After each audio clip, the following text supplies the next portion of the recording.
Welcome viewer, I am Murugan S. This video tutorial describes how to use the Google Chrome to find and remove harmful software. Click three dots on the top right corner. Click Settings. Click Advanced Settings. Click Clean Up Computer under Reset and Clean Up. Click Find.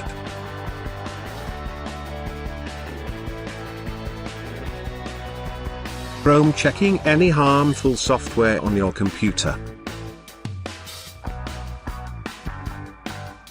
Finally, no harmful software found.